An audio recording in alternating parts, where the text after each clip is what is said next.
Hey, this is Crystal. I'm your daily reader from First Baptist Church of Machesney Park, where we take you on a journey through the Bible, reading 3 to 4 chapters a day, about 10 to 15 minutes that will take us through the entire Bible in 1 year.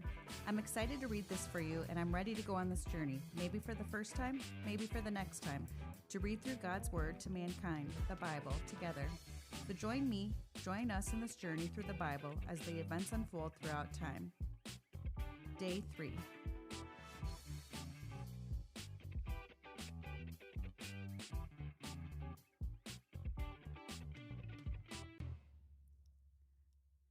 Genesis, chapter 6, verse 9. These are the generations of Noah. Noah was a righteous man, blameless in his generation. Noah walked with God, and Noah had 3 sons, Shem, Ham, and Japheth. Now the earth was corrupt in God's sight, and the earth was filled with violence. And God saw the earth, and behold, it was corrupt, for all flesh had corrupted their way on the earth. And God said to Noah, I have determined to make an end of all flesh, for the earth is filled with violence through them. Behold, I will destroy them with the earth. Make yourself an ark of gopher wood. Make rooms in the ark and cover it inside and out with pitch. This is how you are to make it. The length of the ark 300 cubits, its breadth 50 cubits, its height 30 cubits. Make a roof for the ark and finish it to a cubit above, and set the door of the ark in its side.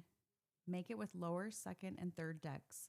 For behold, I will bring a flood of waters upon the earth to destroy all flesh, in which is the breath of life under heaven. Everything that is on the earth shall die, but I will establish my covenant with you, and you shall come into the ark. You, your sons, your wife, and your sons' wives with you, and of every living thing of all flesh. You shall bring 2 of every sort into the ark to keep them alive with you. They shall be male and female, of the birds according to their kinds, and of the animals according to their kinds, of every creeping thing of the ground, according to its kind. 2 of every sort shall come into you to keep them alive. Also take with you every sort of food that is eaten, and store it up. It shall serve as food for you and for them. Noah did this. He did all that God commanded him. Chapter 7. Then the Lord said to Noah, Go into the ark, you and all your household, for I have seen that you are righteous before me in this generation. Take with you 7 pairs of all clean animals, the male and his mate, and a pair of the animals that are not clean, the male and his mate, and 7 pairs of the birds of the heavens also, male and female, to keep their offspring alive on the face of all the earth. For in 7 days I will send rain on the earth, 40 days and 40 nights, and every living thing that I have made I will blot out from the face of the ground. And Noah did all that the Lord had commanded him. Noah was 600 years old when the flood of waters came upon the earth. And Noah and his sons and his wife and his sons' wives with him went into the ark to escape the waters of the flood. Of clean animals and of animals that are not clean, and of birds and of everything that creeps on the ground, 2 and 2, male and female, went into the ark with Noah, as God had commanded Noah, and after 7 days the waters of the flood came upon the earth. In the 600th year of Noah's life, in the 2nd month, on the 17th day of the month, on that day, all the fountains of the great deep burst forth, and the windows of the heavens were opened. And rain fell upon the earth 40 days and 40 nights. On the very same day, Noah and his sons, Shem and Ham and Japheth, and Noah's wife and the 3 wives of his sons with him entered the ark. They and every beast according to its kind, and all the livestock according to their kinds, and every creeping thing that creeps on the earth according to its kind, and every bird according to its kind, every winged creature. They went into the ark with Noah, 2 and 2 of all flesh in which there was the breath of life. And those that entered, male and female of all flesh, went in as God had commanded them, and the Lord shut him in. The flood continued 40 days on the earth. The waters increased and bore up the ark, and it rose high above the earth. The waters prevailed and increased greatly on the earth, and the ark floated on the face of the waters. And the waters prevailed so mightily on the earth that all the high mountains under the whole heavens were covered. The waters prevailed above the mountains, covering them 15 cubits deep. And all flesh died that moved on the earth, birds, livestock, beasts, all swarming creatures that swarm on the earth, and all mankind. Everything on the dry land in whose nostrils was the breath of life died. He blotted out every living thing that was on the face of the ground, man and animals and creeping things and birds of the heavens. They were blotted out from the earth. Only Noah was left, and those that were with him in the ark, and the waters prevailed on the earth 150 days. Chapter 8. But God remembered Noah and all the beasts and all the livestock that were with him in the ark. And God made a wind blow over the earth, and the waters subsided. The fountains of the deep and the windows of the heavens were closed.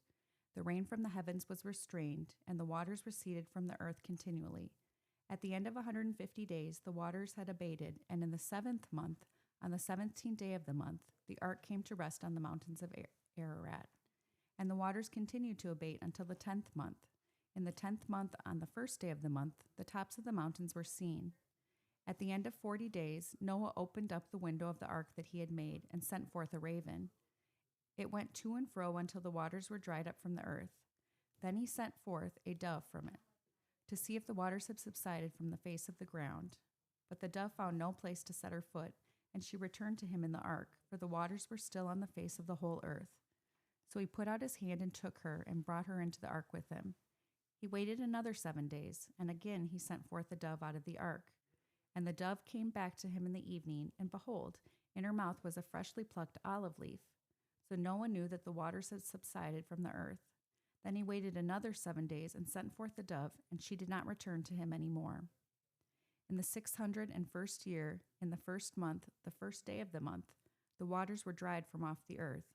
And Noah removed the covering of the ark and looked, and behold, the face of the ground was dry. In the 2nd month, on the 27th day of the month, the earth had dried out.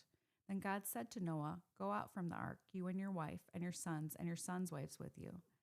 Bring out with you every living thing that is with you of all flesh, birds and animals, and every creeping thing that creeps on the earth, that they may swarm on the earth and be fruitful and multiply on the earth." So Noah went out, and his sons and his wife and his sons' wives with him. Every beast, every creeping thing, and every bird, everything that moves on the earth went out by families from the ark. Then Noah built an altar to the Lord and took some of every clean animal and some of every clean bird and offered burnt offerings on the altar. And when the Lord smelled the pleasing aroma, the Lord said in his heart, "I will never again curse the ground because of man, for the intention of man's heart is evil from his youth. Neither will I ever again strike down every living creature as I have done. While the earth remains, seed time and harvest, cold and heat, summer and winter, day and night shall not cease." Chapter 9.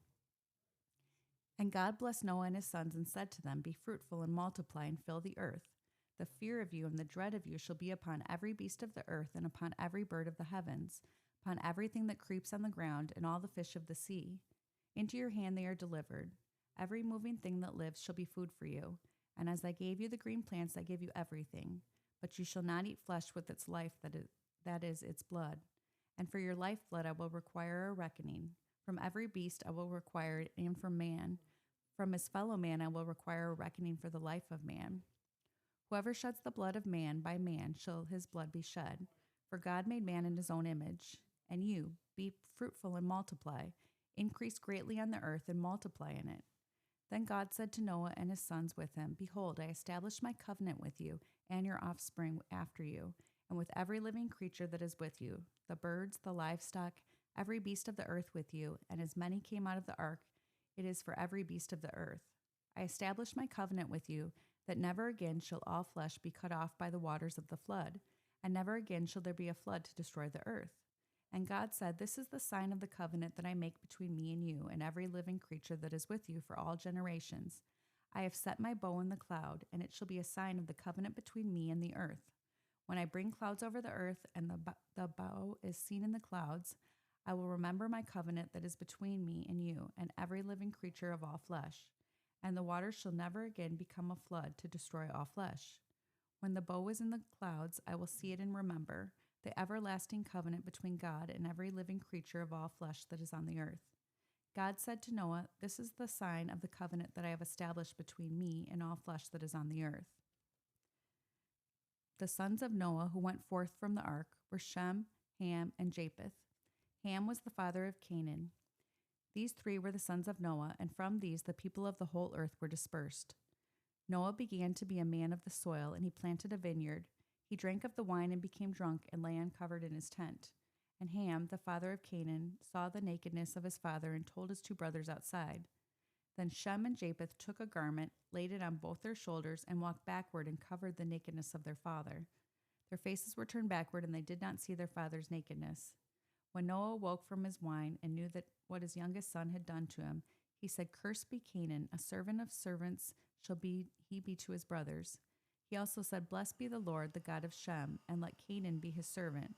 May God enlarge Japheth, and let him dwell in the tents of Shem, and let Canaan be his servant." After the flood, Noah lived 350 years. All the days of Noah were 950 years, and he died.